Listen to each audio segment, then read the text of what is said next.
അള്ളാഹുവിന്റെ പ്രവാചകൻ സല്ലല്ലാഹു അലൈഹി വസല്ലമ തങ്ങൾ പറയുകയാ, ശപിക്കപ്പെട്ടവനായ പിശാചിൽ നിന്നും അള്ളാഹു അവനെ സംരക്ഷിക്കുമെന്ന് മഹാനായ നബി മുഹമ്മദ് മുസ്തഫ.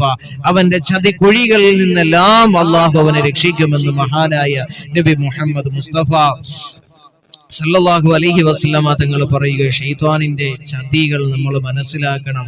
എങ്ങനെ മരിക്കാൻ കിടക്കുന്ന സന്ദർഭത്തിൽ പോലും അവൻ വരും നമ്മുടെ ഈമാൻ തെറ്റിക്കാൻ. എങ്ങനെയാന്ന് പറഞ്ഞു തരട്ടെ, കേട്ടോളീൻ. ആദരമാകുന്ന പ്രവാചകൻ നബി മുഹമ്മദ് മുസ്തഫ സല്ലല്ലാഹു അലൈഹി വസല്ലമ തങ്ങൾ പറയുകയാ, ഒരു മനുഷ്യനുണ്ടല്ലോ മരണസന്നിധിയിൽ കിടക്കുന്ന സമയത്ത്, അതാ പ്രിയമുള്ളവരെ, അവന്റെ റൂഹ് പിടിക്കാൻ അസ്റായിൽ കടന്നു വരുന്ന സന്ദർഭമുണ്ടല്ലോ. ആ സമയത്തുണ്ടല്ലോ ആ മനുഷ്യന്റെ ഈമാൻ നശിപ്പിക്കുന്നതിന് വേണ്ടിയുണ്ടല്ലോ ഇബ്ലീസ് ചതിപ്രയോഗം പ്രയോഗിക്കുന്നതാണ്. എങ്ങനെയാണെന്നറിയുമോ?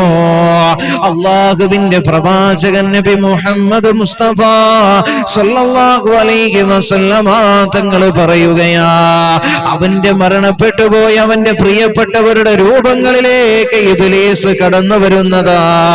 മരണപ്പെട്ടു പോയ നമ്മുടെ ഉമ്മയുടെ രൂപത്തില്, മരണപ്പെട്ടു പോയ നമ്മുടെ ഉപ്പയുടെ രൂപത്തില്, നമ്മുടെ ഭാര്യയുടെ രൂപത്തില്, മക്കളുടെ രൂപത്തില് എല്ലാം അവൻ കടന്നു വരുന്നതാ.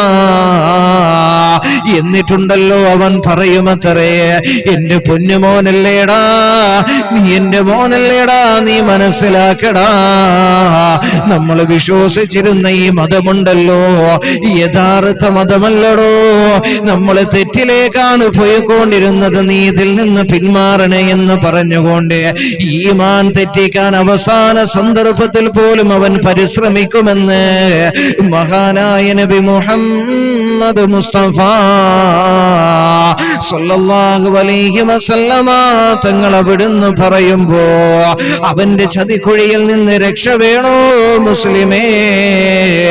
ജീവിച്ചിരിക്കുന്ന സന്ദർഭത്തില് എല്ലാ സമയത്തുമുണ്ടല്ലോ അല്ലാഹുവിൽ നീ ഭരമേൽപ്പിച്ചോ.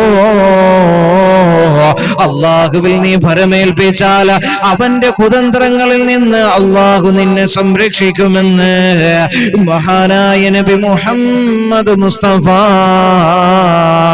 സല്ലല്ലാഹു അലൈഹി വസല്ലമ തങ്ങൾ അവിടുന്ന് പറയുകയാ. അള്ളാഹു മനസ്സിലാക്കാൻ തൗഫീഖ് തരട്ടെ. അവന്റെ ശത്രുതയിൽ നിന്ന് അള്ളാഹു നമ്മെ, അവന്റെ ചതിക്കുഴിയിൽ നിന്നെല്ലാം അള്ളാഹു നമ്മെ സംരക്ഷിക്കുമാറാകട്ടെ.